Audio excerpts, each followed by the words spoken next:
Bem-vindos ao Sétima Faixa, o podcast que sintoniza todas as telas. Eu sou o apresentador do podcast Rafael Mendes e estamos aqui no primeiro episódio do quadro Ensaio, no qual nós vamos fazer análises sobre produções audiovisuais que estejam em evidência no cinema ou na televisão. Hoje o tópico é sobre Emília Pérez. Emília Pérez se tornou um filme muito popular agora nesse final de 2024 por conta da corrida nas premiações, da temporada de premiações. Ele vem ganhando visibilidade por ser um dos favoritos ao Oscar de melhor filme internacional e a todas as premiações de filme internacional, filme estrangeiro, filme falado em língua não inglesa. E como o Brasil tá com um competidor também muito forte, que é Ainda Estou Aqui, todo mundo resolveu assistir Emília Pérez pra gente também ver quem é o grande competidor de Ainda Estou Aqui nessa temporada e que pode acabar levando esses prêmios de filme internacional e filme estrangeiro no lugar do nosso representante brasileiro. E por outros motivos também, todo mundo quis assistir o filme porque tem um diretor famoso, mas a gente vai entrar nesse trâmite ao longo do programa. Hoje eu estou com um convidado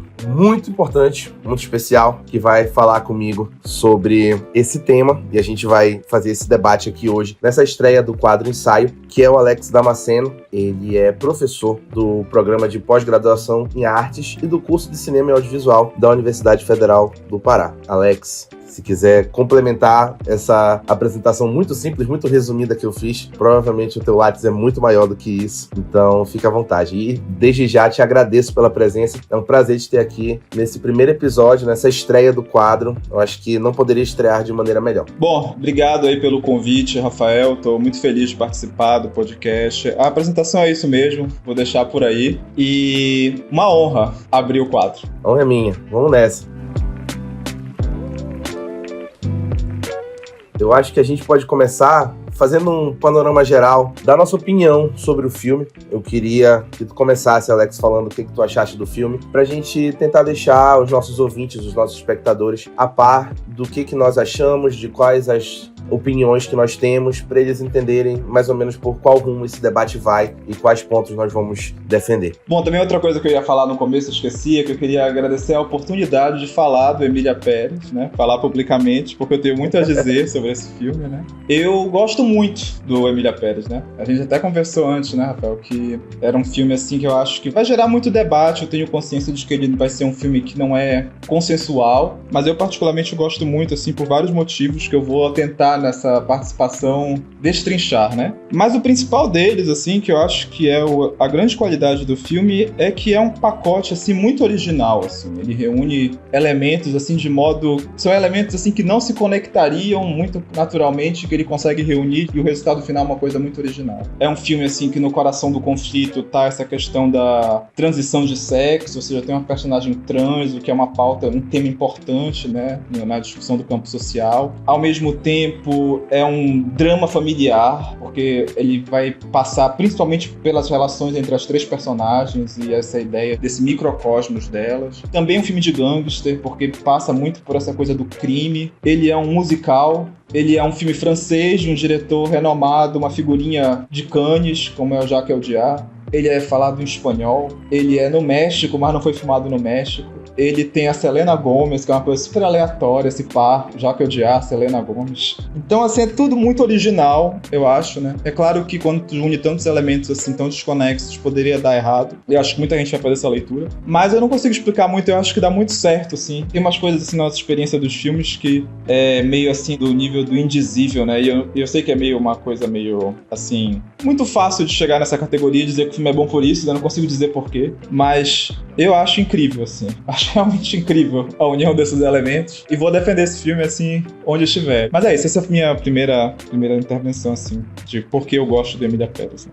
Eu tô no lugar oposto, né? 100% oposto. Não acho que é um filme terrível. Eu acho que ele tem muitos méritos. Emília Pérez tem muitos méritos. Acho que a melhor parte pra mim são as atuações, de fato. Apesar de que algumas atuações, conforme eu fui amadurecendo com o tempo, elas não estão envelhecendo bem na minha cabeça, né? E eu estou falando da Selena Gomez. Infelizmente, eu acho que ela deixou a desejar. Talvez na hora ali, na expectativa assistindo o filme, como quarteto de atrizes ganhou o prêmio em Cannes, né? né, de atuação feminina, e tá vendo a Selena Gomez atuando ali com boas atrizes, talvez eu tenha sido levado aí nesse clima, mas eu acho que realmente não foi legal, parando pra pensar. O que me incomoda em Emília Pérez é porque eu sinto que é um filme muito alienado, na minha opinião, sobre os temas que ele discute e sobre a própria questão da técnica do cinema que ele usa. Eu sei que a gente tá falando do Jacques Audiard, que também ganhou Cannes, então a gente tem uma grande combinação de vencedores de Cannes aí nessa produção, e ele já ganhou Cannes uma vez, então é muito delicado apontar para um diretor vencedor de Cannes e dizer que ele não tem a técnica do cinema, especialmente nós na posição confortável de estarmos analisando um filme já feito depois que ele fez. São discussões profundas,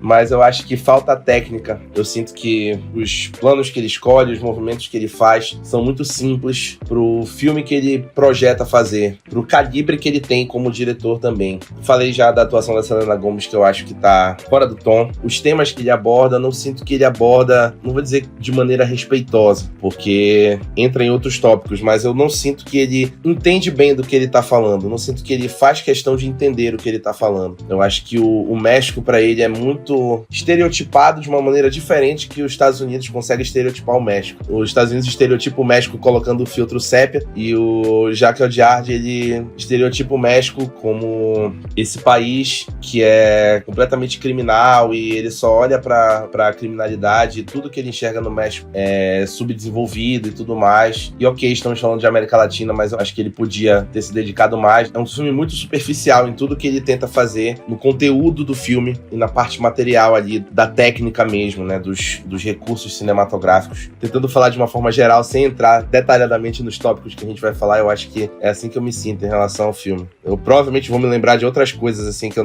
não soube materializar aqui falando, mas aí eu acho que conforme os tópicos forem entrando, a gente vai falando. Acho que passada essa sedimentação... Vamos tópico por tópico, né? Vamos lá. Vamos tópico por tópico. Acho que já deu pra quem tá ouvindo a gente entender que a gente não concorda nas coisas, né? Primeiro, eu queria falar sobre a mistura de gêneros. Eu acho que é o ponto que chama muita atenção em Emília Pérez. É porque a gente tá falando de um filme que ele combina drama, thriller, que é um suspense, mas que eu prefiro chamar de thriller porque tem a questão criminal, então é um suspense criminal, é uma coisa diferente de um suspense sobrenatural, né? É um suspense ali da situação construída. E o musical, né? Que eu acho que é a parte mais controversa da combinação de gêneros, é a presença do musical aí em Emília Pérez, né? Talvez seja por isso que a Selena Gomez está no elenco. Então a gente tem essa combinação aí muito inusitada, aí eu vou concordar contigo, Alex, inusitada, de fato, de gêneros no filme, e traz essa divergência. Muita gente achou assim inovador, outras pessoas acharam confuso. Eu sou uma das pessoas que achou confuso, porque por mais que eu tenha a minha habitualidade com musical, de muitos musicais que eu já assisti na minha vida, eu acho que existem maneiras e maneiras de usar o recurso do musical a favor da narrativa, e eu não acho que em Emília Pérez isso acontece de fato. Eu acho que os momentos onde para pro musical, ele acaba prejudicando o ritmo mais do que favorecendo. Por exemplo, a pausa que ele faz pra fazer aquela música entre a Zoe Saldana e o médico, na hora que ele tá tentando convencer, eu acho que ali ele me tira um pouco da imersão no filme. Não vou falar do descolamento da realidade, porque eu acho que pra assistir esse filme realmente tem que estar muito deslocado da realidade, mas eu acho que ele me desloca da narrativa em si, em alguns momentos, com o posicionamento das cenas musicais. Eu acho que é o principal problema pra mim nessa combinação de três gêneros, é como ele usa o musical, que eu acho que ele poderia ter posicionado em outros momentos pra ornar mais com o thriller e o drama, que entre si funcionam muito bem. Eu vou discordar radicalmente dessa posição do Rafael. A gente começar logo na discordância, né? Eu acho que uma coisa importante, assim, de demarcar é que é um musical francês, né? Isso é uma contextualização importante, porque vem de uma certa tradição que é diferente dessa tradição do musical norte-americano, que vem da Broadway, né? Então, não vai ter essa coisa do grande número musical, orquestrado, espetacular, cuja música cumpre um papel narrativo muito essencial de um certo tema que se recupera e que se desenvolve. O Emília Pérez não vai fazer isso. Ele vai inserir o musical no próprio diálogo, então os personagens vão cantar sem muito sentido. A música não vai ter um grande significado por trás, né? Ela vai ser um diálogo que é cantado. E eu particularmente gosto muito dessa tradição. Vem lá do Jacques Demy, né? Mas assim, a gente pode ver até filmes mais recentes. Me lembrou muito o Annette, do Leos Carax, né? Lembrou mesmo. Embora eu acho que o Annette até é musicalmente mais interessante, assim, as músicas são melhores e tal. E essa concepção desse musical, ele é menos espetacular, mas ele é focado numa coisa do estranhamento, assim. Ele vai criar músicas, assim, que são muito estranhas e tematicamente até que não gerariam musicais de outros tipos de narrativa. Por exemplo, na sequência que ela visita o hospital. É uma sequência completamente absurda e que dificilmente caberia num musical hollywoodiano, né? Então isso eu acho incrível, né? E é uma coisa do estranhamento, né? Até uma coisa que eu acho que eu senti falta quando eu assisti o... Eu acho que é o principal equívoco, assim, do Coringa 2. É justamente não fazer um musical nessa linha. É porque é um musical que se justificaria pelo delírio, né? Dos personagens. E o Coringa vai por essa lógica mais da Broadway. Até fazendo uma certa ironia, talvez, com isso, mas sem efetivamente chegar no delírio, né? E o Emília Pérez, não. Emília Pérez vai full nesse tipo de construção, né? Tipo, de um musical absurdo. Agora, eu entendo que tem uma certa linha que é muito tênue para o ridículo. Então, às vezes, as cenas parecem ridículas. E também tem uma certa linha tênue. Assim, não vai ter a grandiosidade técnica que o musical hollywoodiano normalmente é avaliado. Então, de fato, algumas sequências musicais podem ser avaliadas como ou ridículas ou meio toscas. Mas eu acho que o filme tem isso no seu coração. Porque ele vem de uma coisa do... Emília Pérez tem que ser entendido pela chave do novelesco. Até na representação do México, eu acho. Eu acho que são opções conscientes. Mas a gente vai falar um pouco melhor da questão do México depois, né? Mas eu acho que o musical funciona pra mim. Tu falou sobre a Selena Gomez, né? E a participação dela de estar no musical. Ela tá no filme por star power, né? Porque, obviamente, o Jacques Audiard não está interessado, enfim, nela enquanto uma atriz ali. Até porque ela nem fala espanhol. Ou seja, claramente tem uma justificativa meio bizarra, né? Pra ela estar lá. Que o filme dá, né? Mas é isso, é o star power, né? Tipo, de produzir um musical baseado no star power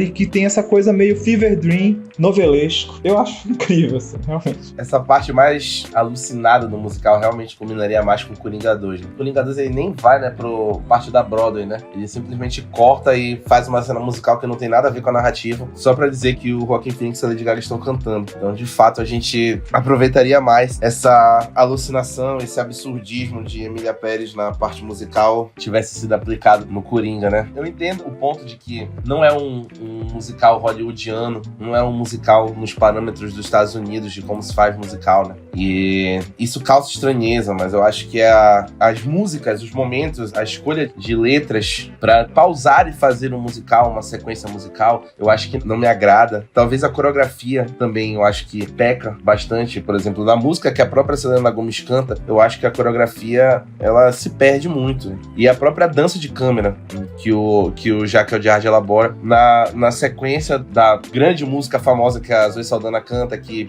viralizou na internet. Eu acho que aquela dança de câmera que ele elabora ali é uma doidice que mais deixa tonto do que faz prestar atenção e querer ficar ali naquele frenesi, né? Eu acho que ele queria causar um frenesi pro espectador ficar ali acompanhando e tentar entender ali a urgência do que a personagem da Zoe Saldana tava falando, mas eu acho que mais deixa tonto, mais desorienta o espectador. Eu acho que poderia ter sido feito voltando no que eu falei, de uma forma tecnicamente mais adequada. A coreografia das cenas, a coreografia da câmera. E muito me impressiona saber que essas músicas estão cotadas como favoritas, inclusive, nas premiações também, pra vencer, né? Aquela música da cena que ela chega no hospital, Penis Vagina. Essa eu gostaria muito que ganhasse o Oscar. Porque eu acho que a coisa é tão, assim, absurda. Ia subverter. É, exatamente. Já pensou a Zoe Saldana cantando no palco lá, do Oscar? Tendo que apresentar essa música? Ia ser incrível.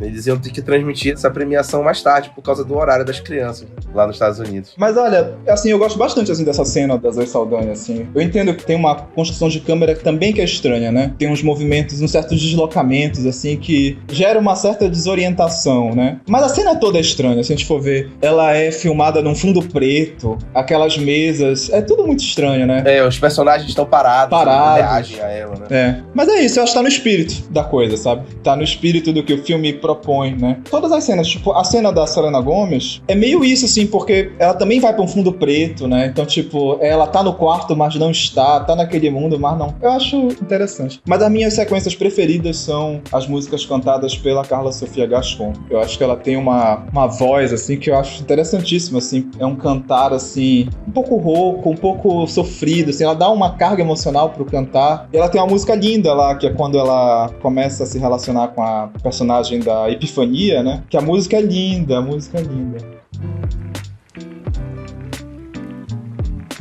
A parte que mais me agradou é a Carla Sofia Gascon. Eu acho que a gente já puxa o gancho pra falar dela. Ela tá incrível, ela tá incrível. Ela tá sensacional. Não dá pra falar mal, por mais que não goste de Emília Pérez, eu acho que falar mal da Carla Sofia Gascon é desvio de caráter, porque ela tá muito boa no filme. As cenas que ela canta são as melhores cenas de musical pra mim também. Tem as melhores músicas, a melhor voz também. Eu acho que ela canta com uma emoção muito particular, né? É uma coisa assim que parece muito pessoal pra ela. Cada canção, cada momento que ela aparece ali, né, no coisa. Mas ela também é uma personagem que trouxe polêmica, né, porque eu acho que assim, narrativamente falando, do teor da narrativa, é um dos pontos também que mais traz polêmica por conta da temática transexual, né, que a gente já falou aqui no começo. Eu esqueci de passar esse aviso no começo do episódio, mas eu imagino que quem esteja aqui esteja ciente de que a gente fala com spoilers, né, do filme. Então, a altura dessa do campeonato. Então, a gente tá falando de uma personagem protagonista entre aspas, né, outra discussão. Ela começa como um homem no filme e ela passa pela transição para se tornar mulher. Então esse é um dos grandes pontos, o ponto principal da narrativa é essa transição que o Manitas faz para se tornar Emília Pérez, e a Carla Sofia Gascon atua nas duas versões do personagem, né? Essa parte da Carla atuar nessas duas versões e a própria construção da transição e do pós-transição, de como o filme lidou, trouxe também muitas polêmicas, né? Eu acho que, falando da atuação, não tem discussão. Ela realmente atuou muito bem. A questão da representação é um tópico à parte, né? Porque é uma coisa assim que muitas pessoas transexuais se manifestaram incomodadas com a forma como foi representada. Eu vi que um ponto que foi muito discutido foi a cena onde ela coloca um dos filhos pra dormir. Depois da transição, já quando ela já tá como Emília, que ela coloca um dos filhos pra dormir e o filho diz que ele sente o cheiro do pai nela. Muitas pessoas transexuais na internet mostraram incômodo por conta da questão biológica da coisa, né? Aparentemente, o cheiro do feromônio masculino vem dos hormônios. Então, a pessoa, quando ela tá passando pela transição hormonal, ela perde o cheiro em qual ela nasceu. Então, causou estranheza falarem no filme, dentro do filme, que a personagem da Emília estava com o cheiro do pai, porque ela passou pela transição hormonal e tudo mais. Tem essa polêmica aí do desenvolvimento da transição da personagem. Assim, vamos por partes, então, né? Vamos começar pela questão da atuação, né, da Carla Sofia Gascon. Cada vez mais, assim, eu me interesso muito por performances, assim, que se dão muito marcadamente pela presença que o ator consegue marcar em cena. Eu acho que essa é uma performance, assim, claramente de presença, né? De produzir uma construção, um centro gravitacional de toda a cena que ela tá. Me lembra muito o debate que a gente teve ano passado, sobre a Lily Gladstone versus Emma Stone. Que a Emma Stone é esse papel super expressivo, que o personagem é quase um boneco, e do outro lado essa coisa de uma personagem mais lacônica. Enfim, né? Que é um centro emocional das cenas que ela tá, né? E eu acho que é o mesmo debate, assim, ela consegue, a Carla Sofia Gascon, imprimir um centro de tudo. Pra mim, ela é obviamente a protagonista, embora, obviamente, a Zoe Saldanha também seja. Tem uma coisa meio co-protagonistas do filme, é uma dinâmica, né? Então ela tá incrível, assim, eu realmente torço pra que ela ganhe tudo. Eu acho que Cannes deu uma escorregada, porque pra mim é muito claro, assim, que premiar as 4 atrizes é meio que não comprar uma polêmica que seria premiar a Carla Sofia Gascon sozinha, como atriz principal. Com todo respeito a Selena Gomez e a Adriana Paz, elas não fazem no filme o suficiente pra... Enfim, o filme é da Carla Sofia Gascon e ela deveria ter vencido. Agora, quanto à questão ali da representatividade, assim, eu não vou entrar, evidentemente, no debate das experiências das pessoas, né? Eu acredito muito que as pessoas têm, nas suas experiências singulares, assim, mais credenciais para falar do que qualquer um de nós, né? Agora, assim, eu particularmente gosto muito de ter, assim, esse tema de uma personagem trans inserida num contexto de uma trama tão original. Isso pra mim já é uma coisa importante, assim, né? E eu tendo a ver, assim, a personagem, se eu pudesse fazer uma pergunta pra Carla Sofia Gascon, seria essa, assim, como foi pra ela representar o antes da transição? Porque imagino que seja uma coisa muito dolorosa pra atriz, né? Fazer esse caminho, né? Mas acho que o personagem tem um design, assim, que é muito complexo, que é tipo assim, na construção construção do Jacques Audiard, aquela personagem nunca foi o Manitas, nunca foi o cartel, o cara do cartel das drogas. Aquilo ali é uma situação que o mundo colocou e aquilo ali é a máscara. E aí, à medida que ela consegue se transformar aí sim em quem ela realmente é, na Emília Pérez, ela, enfim, né, consegue, seguir sua vida, né, e fazer as coisas que ela realmente quer. E eu vi muita gente criticando o filme de que reduzia a questão do o homem é o mal e o bem é a mulher, quando faz a transformação se torna bem. Eu acho que são leituras, assim, pouco sofisticadas, na minha opinião, né. Tá sobreinterpretando. Exatamente. Porque eu acho que, tipo, o Jacques Audiard deu uma entrevista sobre o Emília Pérez que eu achei bem interessante, assim, que ele fala como todos os filmes dele, de algum modo, abordam algum personagem que sofre uma grande transformação na sua vida, né? Pra mim foi uma coisa importante, assim, pra ver conexões do... Depois a gente vai falar sobre isso também, né? Do Emília Pérez com a filmografia, né, do Jacques Audiard. Particularmente, eu acho muito... a história é muito bonita, assim, a gente pode dar vários spoilers aqui, né? Pode. Então vou logo avisar que vai ter um spoiler grande. Eu tenho uma relação com filmes assim que eu consigo... Muito dificilmente eu consigo sair da figura do analista enquanto eu vejo filmes, né? Que é uma coisa meio viciada, assim. E aí às vezes isso atrapalha uma carga emocional, um vínculo emocional com os personagens, né? Porque a gente tá vendo certos aspectos técnicos, certas outras coisas, né? Agora, assim, poucas vezes eu me emocionei tanto quando aquele carro explodiu, assim. Eu falei, caralho, morreu, não tem mais volta. Porque, sabe, aquilo ali realmente me machucou. Porque foi um vínculo emocional, assim... E a cena da morte é muito... Porque ele te dá esperança até o último momento, até que aquele carro finalmente... né? É muito triste. Eu acho que é mérito muito, muito que quase totalmente da Carla Sofia Gaspar. Eu acho que ela realmente prende a atenção, né? Ela é magnética, assim.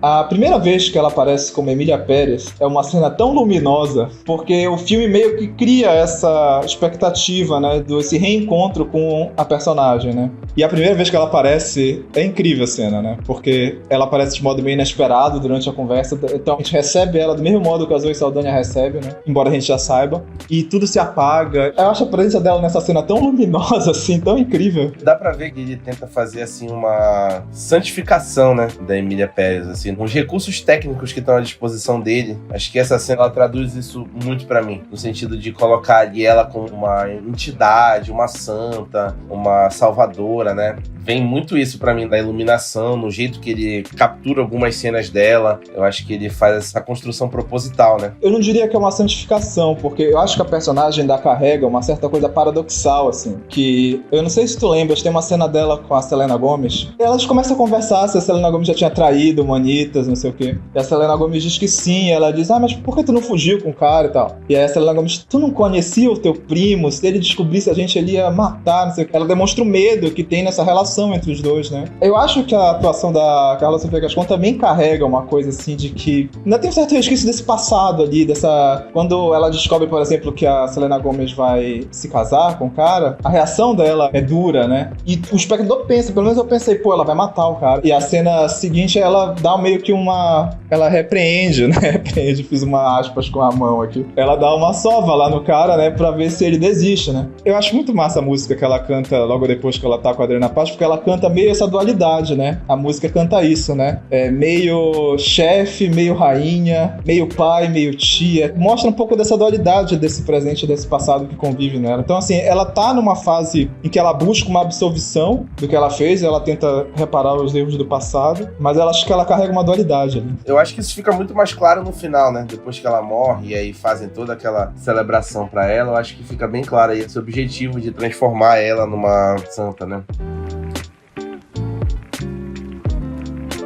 Puxando outro gancho, né? A gente pula de um pro outro, vai falar de ritmo e narrativa. Eu já falei que o ritmo, pra mim, ele é prejudicado por conta das cenas musicais, mas a narrativa, quando eu paro pra pensar nessa tentativa que vem de esquecer que havia uma vida e haviam atitudes antes dela se tornar Emília Pérez, pra mim, eu acho forçado. Eu acho que poderia ter sido feito com mais naturalidade, porque eu entendo que é uma disforia corporal que ela sentia, de não estar no corpo que ela achava que ela pertencia e tudo mais. mais, mas é outra coisa completamente diferente a questão psicológica de como age, né? De como ela era um criminoso, de como ela era chefe de um cartel, de simplesmente do nada o filme começa a retratar ela como essa justiceira que vai lutar agora contra o cartel, e eu não acho que há um desenvolvimento coerente para isso. Eu acho que ele faz de maneira muito rápida, porque nos momentos onde eu acho que ele deveria ter se preocupado em desenvolver isso de uma forma mais robusta, de tornar assim mais palpável essa personagem, que ela se arrepende dos atos que ela cometeu, que ela se arrepende da vida que ela levava, e ela agora tenta fazer tipo uma vida contra cartel, uma vida onde ela tenta derrubar essas organizações e dar justiça para as pessoas prejudicadas, é o período onde ele tá mostrando o reencontro dela com a família, tá mostrando ela encontrando a Selena Gomez de novo, tá mostrando ela encontrando os filhos de novo, e tá mostrando ali, sedimentando, né, essa parte toda. O que eu acho que é uma dinâmica, assim, até interessante mostrar, né? A gente falou aqui de cenas que mostram ali a dualidade da mente da personagem, como essa da conversa aí, o próprio desenvolvimento do romance da personagem da Carla com a Adriana Paz, que eu acho que também proporciona cenas muito lindas, né? Mas eu acho que ele acaba deixando de lado essa parte que é crucial e que é o fio condutor da narrativa. É essa parte da Emília com a vida de cartel que ela levava. E aí eu acho que essa parte, ela tem uns saltos, assim,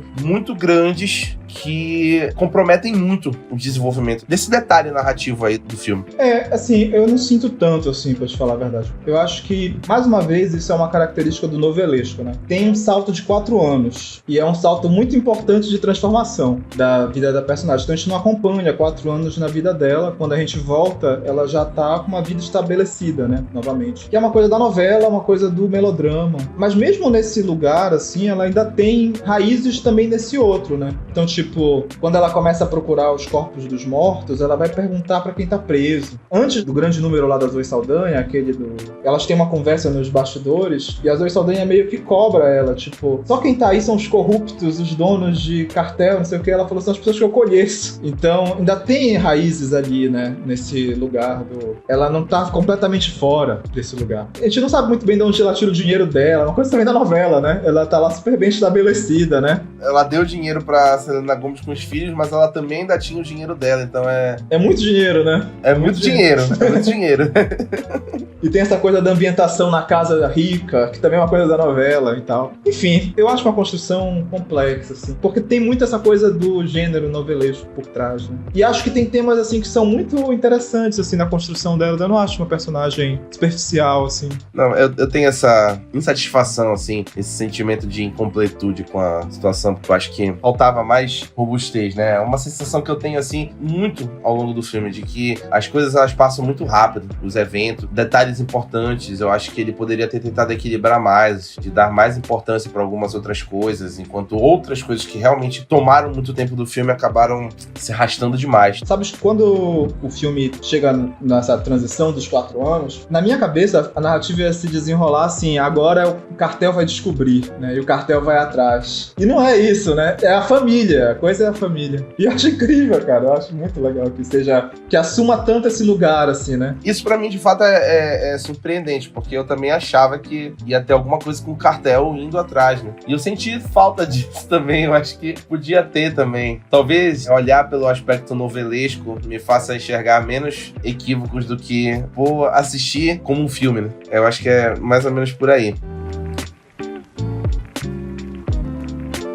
Eu queria falar, já que a gente já falou da Carla Sofia Gascon, que é grande atuação do filme, mas eu queria falar também das outras atrizes, né? Pra gente aprofundar um pouco mais ali, falar bem e mal, né? Porque, como a gente falou, a gente tem 4 atrizes ali que são chave na narrativa e que ganharam o prêmio em Cannes de atuação feminina esse ano, que é da Carla Sofia Gascon. A gente tem a Zoe Saldanha, a Selena Gomez e a Adriana Paz. Eu acho, assim, que a Adriana Paz, ela fica ofuscada, mas ela fica ofuscada pela narrativa, né? Porque a personagem dela, das 4, ela é a menos relevante. Não tem muito o que fazer. Ela é o par romântico da Emília Pérez. E é isso. Então ela tem essa funcionalidade ali de transformar a personagem da Emília numa personagem mais emotiva, numa personagem mais carinhosa, de dar ali aquele aspecto mais emocional pra ela, né? Não, e a cena das duas é uma das melhores cenas do filme, né? Porque ela entra lá com a faca, então tu imagina uma cena de que vai ser cometida alguma coisa contra a Emília Pérez e no final termina no amor, né? Eu acho incrível essa cena. E no final elas trocando, né? Uma mostra a faca, a Emília Pérez mostra o revólver. Eu acho essa cena muito legal. É novelesco mesmo,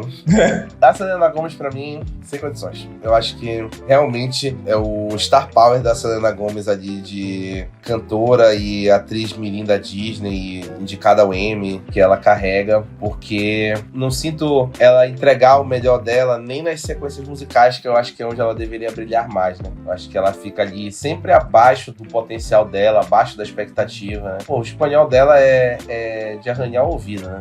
Assim, ouvindo depois, muitas coisas eu não senti na hora do filme, mas depois que eu fui rever, assim, cenas e analisar, nossa, ela arranha mesmo o espanhol. Pra mim, uma das cenas mais tenebrosas desse filme. É a tela dividida, né? É, a tela dividida. Ele acha essa tela dividida incrível. Coisa mais absurdo e Jacques Audiard brincando com a... É a linha tênue do ridículo. É, brincando com o ridículo, né? Eu acho essa cena difícil, muito difícil. A Selena Gomez, ela fala o pior espanhol que tem nesse filme, com a pior atuação possível. A expressão dela tá plana. E a Zoe Saldana tá sensacional. Sensacional. Em contrapartida, Carla Sofia Gascon e Zoe Saldana, toda vez que elas estão juntas em cena, é um tete-a-tete impressionante. Uma desafiando a outra a atuar melhor, cada vez mais, nos diálogos, interações e na intensidade da atuação das duas. É algo assim fenomenal. É impressionante esse movimento que os atores estão fazendo de sair da Marvel e mostrar que eles sabem atuar, né? É chocante ver isso acontecer. E a Zoe Saldana, finalmente livre das amarras do Guardiões da Galáxia. E do Avatar, né? Não, o Avatar ainda tá fazendo, né? Porque se depender do James Cameron, são mais de 10 anos aí do James Cameron prendendo ela. Ela segue viva, né? Mas, assim, ela pegou esse papel e agora ela é a favorita a ganhar todos os prêmios de atriz coadjuvante e justificadamente, né? Eu acho que ela tá, assim, estrondosa nesse filme. O filme começa com ela e termina com ela, né? A gente tem essa discussão muito grande de Emília Pérez é protagonista só porque é o nome do filme, porque a Zoe Saldana, com a personagem dela ali, tá dominando a cena. Toda a cena que ela tá, todo momento que ela tá, ela segura as pontas e é um estrondo mesmo em todo momento que ela tá. É, eu acho que é isso. Tipo, as duas, pra mim, são claramente co-protagonistas, né? Mas em Hollywood não faz mais esse tipo de abordagem, porque se tu diz que tem duas melhores atrizes, nenhuma das duas tem chance, né? Então eles fazem essa divisão meio arbitrária, assim. É, tudo mercadológico e... Tudo campanha. Tudo campanha, né, no Oscar. Depois que entende isso, vê que tem umas coisas assim que é pra não fazer sentido e é pra deixar passar e ignorar mesmo. É, agora, ela tá muito bem. E é uma dinâmica, assim, a Carla Sofia Gascon, a Emília Pérez, essa personagem de presença, né, que é o centro, e a Zoe Saldana é esse personagem que vai ter que fazer a performance, né? Então ela vai suar a camisa. E ela faz muito bem, assim, ela segura muito ali a onda do filme, né? Ela tá realmente muito bem. Ela tem os números musicais mais elaborados, né? Elas têm as canções mais difíceis, eu acho. E ela realmente muito bem, assim. Enfim, torço também por ela. Eu ouvi falar já que ela não é mais a favorita, né? Diz que a menina do Wicked agora é a favorita do Oscar. Bora ver. Eu não vi o Wicked, mas também não posso falar muito, né? Mas torço pela Zoe Saldana nesse momento. Eu não acho que a Ariana Grande esteja melhor que a Zoe Saldana, não. A Ariana Grande tá muito boa no Wicked, mas melhor que a Zoe Saldana eu acho difícil. É, eu também acho bem difícil. Não vi, mas acho difícil. Agora sim, a Selena Gomez, é isso, cara. Ela tem um ingrediente importante, que é até a coisa também da novela, eu sei que eu tô batendo muito nessa tecla, né? Novelesco. Que é isso, é o ator ruim,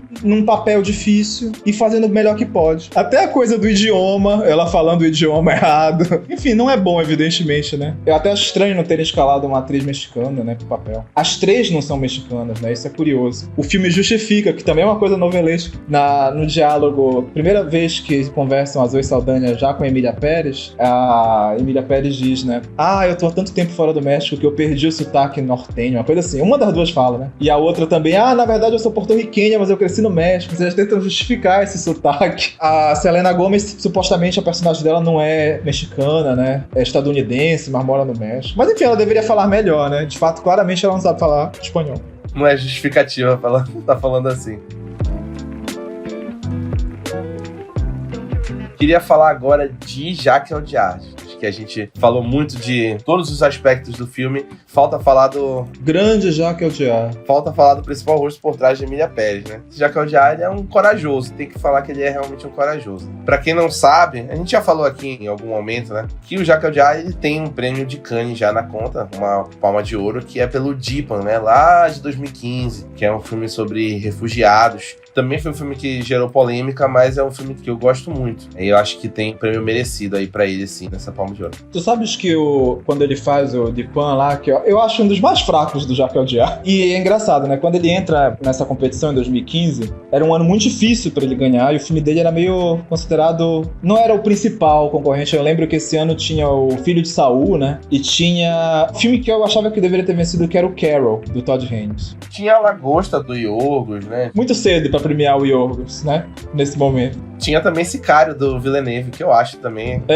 Acho Sicário assim. Mas eu não acho que é a cara de Cannes, né? Sicário, ele não acho que tem a cara. Quem era júri esse ano eram os irmãos Coen. Tinha o Del Toro, o Jake Gyllenhaal. Dizem que quem tira o prêmio de Carol é o Xavier Dolan. É o que dizem nos bastidores, que ele é o veto. Todo mundo já tinha concordado no Carol, mas ele veta. E aí dão pra um francês, né? E o Xavier Dolan, que, convenhamos, né? É um chato. Só faz filme chato. É, ele é um chato mesmo. O Jacques Audiard devia ter vencido pelo Profeta, que eu acho que é o filme mais poderoso, assim. Que foi indicado ao Oscar, né? Foi, né? Foi indicado ao Oscar de melhor filme estrangeiro lá em 2010. Não lembro quem foi que ganhou nesse ano. Nada que uma pesquisa aqui no resumo. Cannes foi a Fita Branca. Eu acho que foi o mesmo, então. Porque a Fita Branca é muito boa, né? É compreensível que perca, né? Não, foi o Segredo dos Seus Olhos, a Argentina. Merecido. Merecido mesmo. Mas o Jacques Audiard tava lá na lista, né? Entrou nos indicados aí em 2010, a melhor filme estrangeiro. É muito bom esse filme também, né? O Profeta. É muito bom, cara. Muito bom. E aí a gente tem essa filmografia toda do Jacques Audiard, que tem aí esses vários tipos de gêneros que ele aborda. E ele já fez também algumas coisas estranhas, tipo o filme que ele faz, o Sisters Brothers, né? Que é com o Joaquin Phoenix e o John C. Reilly. A filmografia dele, ela é estranha, é variada, né? E a gente chega pra esse Emília Pérez, que é um filme estranho também. Eu acho que ele segue o padrão aí da estranheza dele. Mas, assim, a gente fala aqui de filmes muito, muito bons. Eu acho que Dupin, nunca sei pronunciar. Dupin, eu acho que, por mais que não seja o melhor dele, eu acho o filme muito legal. Eu acho que ele prende muito bem. Não é o melhor filme daquele ano de Cannes, de fato, mas ele prende muito bem esse filme. Profeta também é muito legal. E aí eu acho que ele chega com a Emília Pérez, ele perde um pouco dessa sabedoria. Eu acho que é muito do que eu falei antes, de saber como é que ele deveria olhar pra esse filme, né? Eu acho que ele parece não ter acertado em nenhum dos filmes que ele fez antes, o que não é verdade, né? Ele tem bons acertos, ele tem, assim, boas escolhas de planos, uma boa visão de direção bem montada, e aí Emília Pérez parece tudo muito visualmente deslumbrante, visualmente feito pra te cegar, assim, pra tu ficares, assim, maravilhado com tudo que tá acontecendo, mas me parece que é uma tentativa de preencher lacunas e tapar buracos de uma narrativa que não tá tão bem desenvolvida e que tem seus tropeços e seus pontos fracos. E aí, pra quem gosta dele, pra quem já acompanhou a filmografia e que sabe do que ele faz, assim, pra quem assistiu Emília Pérez, porque é um filme do Jacques Audiard, ao invés de ser um filme concorrente na temporada de premiações, eu, olhando por esse aspecto, eu acho que é decepcionante. Mas aí, tu que assistiu o filme dentro desse critério de ser fã do Jacques Audiard também, eu acho que tu tem uma outra percepção aí da coisa. Assim, o Jacques Audiard é um cara curioso, eu acho, uma filmografia curiosa, porque eu não sei se tu viu o trailer de Emília Pérez, eles abrem assim, tem uma frase lá pra vender o filme que é do renegado autor francês Jacques Audiard. Eu falei, cara, renegado, eu fiquei pensando assim, que o cara é uma figurinha de Cannes, né? Todo ano, todo filme tá em Cannes, né? Mas eu acho que ele é uma coisa na França, meio assim, é aquilo que a gente falava do mid-cult ali, ele é uma coisa meio termo, né? Ele não é nem o autor, ele não é o Bruno Dumont, ele não é o Léos Carax, mas ele também não é o cara que tá fazendo lá os Três Mosqueteiros, né? Então, tipo, ele não é o cinemão francês, mas ele não é o autor incompreendido, né? Então ele é esse meio lugar, ele é o renegado. Mas eu particularmente gosto muito, assim, de tudo que ele faz, né? Eu não sou um especialista, assim, a filmografia dele é grande, eu devo ter visto uns 5 filmes, né, do Jacques Audiard. Esses que tu já citou, eu lembro que eu vi também aquele que é com a Marion Cotillard, acho que é o Ferrugem e Osso. Rust and Bone, é isso mesmo.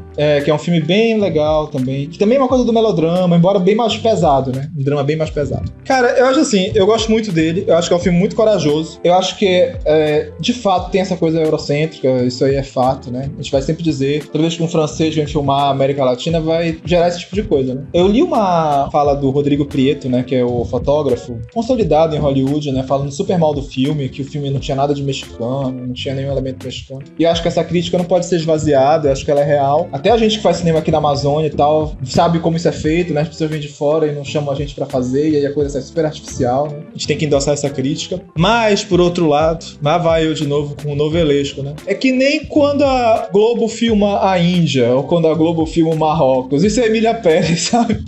Faz o set, não sai da França e filma México na França e vai sair tosco, mas o filme tá nesse espírito, sabe? O Jaquel Diá tá pra Netflix como a Glória Pérez tá pra Globo, né? É, ele tá nesse espírito, eu acho, do filme. Ele entende que o filme é isso. Então ele vai chamar uma atriz espanhola pra fazer a Emília Pérez, vai chamar a Zoe Saldanha, vai chamar a Selena Gomez, vai justificar do jeito que dá, vai filmar fora do México. Enfim, ele não tem nenhum compromisso ali com uma representação da cultura local orgânica. E a minha opinião funciona, né? É claro que sem esvaziar a crítica. É lógico que a gente tem que criticar. Ainda mais essa posição eurocêntrica, né? Tipo, é o francês chamando o México. Mas enfim, eu gosto muito. Eu acho que as opções estilísticas funcionam, né? Sabe filmar emoção, que é uma coisa que não é fácil de fazer. Sabe construir cena. Enfim, uma certa atmosfera emocional. Então é isso. Eu acho que o Emília Pérez tá numa filmografia que eu não sei dizer se é o melhor ou o pior filme dele, né? Eu ainda acho que O Profeta é um filme que vai ficar mais marcado. Talvez é o filme que ele devesse ter vencido os prêmios, né? Mas o Emília Pérez eu acho que é um filme que merece todo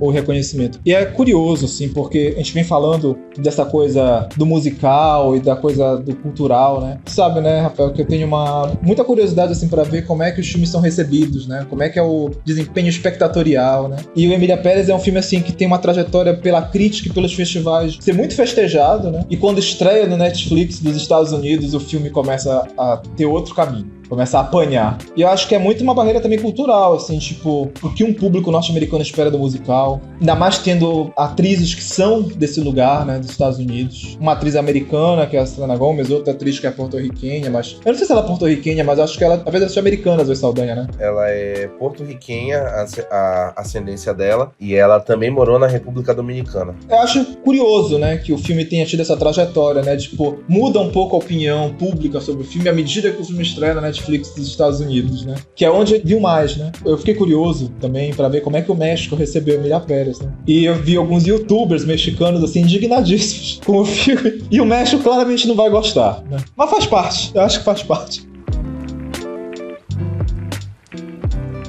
Eu queria aproveitar que tu entraste nesse nosso tópico final, né, da conversa, que é o impacto geral. Pra mim, o Emília Pérez é um filme de mercado, né? Eu acho que é exatamente isso que tu falaste. Em Cannes, foi o maior rebuliço. Fez o maior sucesso. Nos festivais que vieram depois, foi o maior rebuliço. Ele já estava como grande favorito do Oscar e um dos filmes mais falados, bem antes de estrear. Bem antes, assim, a gente sabe que a campanha do Oscar, assim, cada vez mais ela começa mais cedo, né? Cada vez mais Cannes tem um papel, né? E cada vez mais Cannes tem um papel, assim, relevante. Eu acho que essa questão da globalização do cinema e das premiações e do crescente interesse do público mundial pelas premiações vem tornando Cannes muito importante. Cannes, Veneza, esses festivais todos, muito importantes para serem termômetros. Tanto que a gente tem grandes filmes que estrearam em Cannes que são grandes competidores do Oscar, possivelmente ano que vem, como a Nora, Emília Pérez, e tipos de gentileza também do Yorgos nas atuações, né? Então eu acho que a gente tem aí um padrão interessante de estar assistindo essa migração de premiações mais conceituadas para a premiação mais comercial, né? De estar integrando mais isso. E é uma coisa assim que raramente vinha acontecendo na história e agora eu acho que a gente está num epicentro transicional, assim, muito importante de um ponto onde não tinha tanto isso para um momento de agora em diante de que provavelmente vão estar inteiramente ligadas, né? Todas essas premiações. E eu acho que Emília Pérez, ela vem aproveitando essa onda e quebra muito quando o público geral assiste, né? Quebra muito na avaliação do público e a galera começa a dizer que é um filme que é feito para votantes de premiações apreciarem, que é o filme que votantes de premiação gostam de assistir. É um filme com Emília Pérez que não leva em consideração nenhum dos aspectos sociais que ele aborda e que não tenha ali o desempenho técnico ideal e tudo mais, né? Então é um filme que, entrando no aspecto espectatorial que tu falaste ainda agora, é um filme que rende discussões. Rende muitas discussões. Essa performance dele pós-público, assim, entre a divergência da opinião da crítica com a opinião do público, levanta muitas discussões. E eu acho que ele é um filme muito mercadológico, porque ele é uma estratégia muito boa da Netflix, eu tenho que admitir isso, de levar um filme produzido por ela para uma categoria que tem tido cada vez mais visibilidade e que é cada vez mais concorrida, que é filme internacional. A gente tem visto os filmes internacionais cada vez mais concorridos e cada vez mais filmes relevantes para quem acompanha essas premiações, né? Tem gente que tem essa categoria como a sua favorita, e muito justificado porque a gente vê filmes muito bons de todas as partes do mundo ganhando visibilidade, né?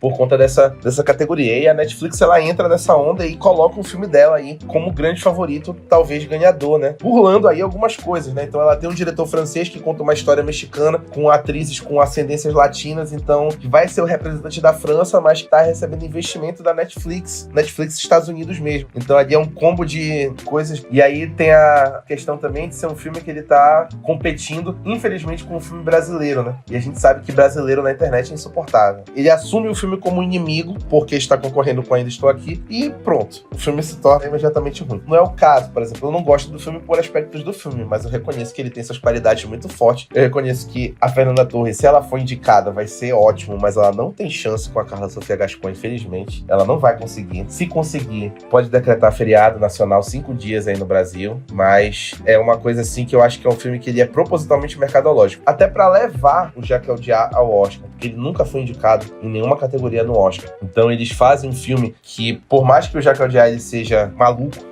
foge da maluquice que ele tá habituado a fazer pra entrar no padrão de maluquice que é aceito pelo Oscar, né? Então ele vai conseguir aí essa indicação, tem chance de ganhar, concorre. Eu acho que os principais concorrentes dele é a Nora, do Sean Baker, que eu ainda não assisti, mas tá chegando aí no Brasil em breve, e o Brutalista, do Brady Corbett, que eu acho que são os 3 filmes que vão... E o Wicked. Não subestime o Wicked. Eu gostei de Wicked, mas não tem como. Eu acho que ele vai disputar mesmo, né? Mas eu acho que é isso. Eu acho que é uma estratégia mercadológica impressionante da Netflix. Eu tenho que tirar o chapéu. Mesmo não gostando dos aspectos técnicos da narrativa, a Netflix, ela foi sagaz aí nessa construção de Emília Pérez como um competidor. É um filme que vem pra competir. Ele é um filme competidor. Acho que ele tá mais preocupado em competir do que em ter esse volume cinematográfico, narrativo, técnico. Eu não sei, assim. Eu vou te dizer que eu acho que as escolhas que o Jacques Audiard faz são mais motivadas, na minha opinião, por questões artísticas porque por aspectos mercadológicos, assim. Mas assim, eu acho que de um tempo pra cá ficou meio claro, assim, de que Cannes, ele tá num calendário das premiações estadunidenses, né? Principalmente ano passado, que meteram 2 filmes de Cannes, então tanto a Palma quanto o Grand Prix entraram como melhor filme, né? Antigamente o Oscar era muito centrado em Veneza, né? Então, tipo, te dizia assim que Veneza abria os filmes do Oscar, né? Que é por onde entra o filme do Walter Salles, né? Entra por Veneza. Agora não, né? Começa bem antes. Até, assim, quem sou eu, né? Pra falar de estratégias, né?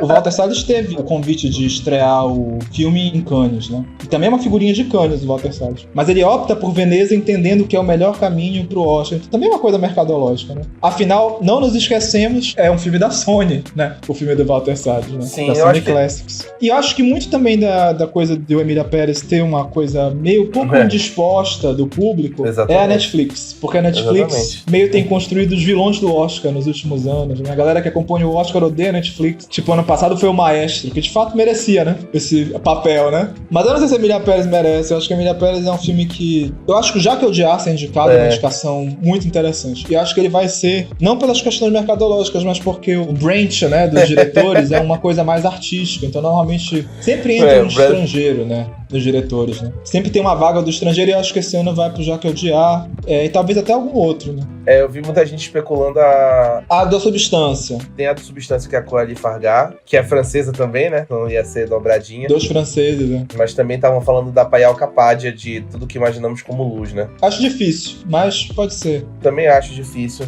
Pra mim é muito certo o Jacques Audiard e a Coralie Fargar de A Substância. O Jacques Audiard eu diria que tá certo. Agora ela... Porque a Substância pode, eu acho que não gostar, né? Do filme de terror, né? Tem esse tipo de coisa. Uma rejeição do gênero, né? Porque são velhinhos votando, né? Mas eu vi especulações de que iria quebrar a expectativa aí. Acho possível. Agora, assim, eu torço muito, assim, quem me conhece... Aquela coisa, quem me conhece sabe. Quem me conhece sabe o quanto eu sou fã do Walter Salles desde sempre, né? Então eu torço muito pelo Ainda Estou Aqui. Acho que é um filme fundamental, importante. Eu acho que tem uma mise-en-scène que é mais sofiscada que a Emília Pérez, eu concordo. Torço muito pela Fernanda Torres, porque transcende essa coisa, não é apenas o cinema, mas a Fernanda Torres é um de nós, eu acho que tem essa coisa do sentimento do Brasil, né? Então eu torço muito por ela, dela também. Embora eu acho que hoje ela tá ali, é improvável, eu acho que ela já seria uma vitória muito grande ela entrar no 5º lugar ali, pelo cenário. É um ano difícil, né? E acho que não tem nenhuma chance em filme estrangeiro, infelizmente. Porque Emília Pérez vai vir como Arrasa Quarteirão, vai ter 10 indicações, então dificilmente... O filme de cada melhor filme estrangeiro, ele já garante ali o melhor filme estrangeiro, né? Nos últimos anos tem sido assim e não tem como quebrar. Mas é isso, né? É muito difícil. Agora, Emília Pérez não ganha melhor filme. Isso eu acho bem provável. Não ganha, né? Eu acho que tá realmente aí já entre a Nora e o Brutalista. E o Wicked. E o Wicked também. E o Wicked, não dá pra esquecer de Wicked, né? Só pra encerrar, essa parte da Netflix realmente criar vilões é interessante, porque ela tá com 2 vilões esse ano, né? Que é a Emília Pérez e agora, recentemente, o Maria, da Angelina Jolie, do Pablo Larraín. Ah, é Pablo Larraín, não dá, cara. Desculpa. Porque estão falando já que a Angelina Jolie está para o Bradley Cooper, tentando a todo custo mostrar que ela merece um Oscar de melhor atriz. Já começaram a campanha anti-Angelina Jolie, anti-Maria, né? Já começou. Eu ainda não assisti o filme, ainda não tive oportunidade, mas já chegou aí no mundo, né? Porque estreou na Netflix dos Estados Unidos, então vamos ver até onde vai essa campanha anti-Angelina Jolie aí, né? Encabeçada pelos brasileiros, obviamente. Eu não vi, né? Mas também tenho certa preguiça de Pablo Larraín. Não sou muito fã. É muito transcendental pra mim. É, ainda mais esses filmes dele em inglês, cara. É difícil, requer muita paciência mesmo.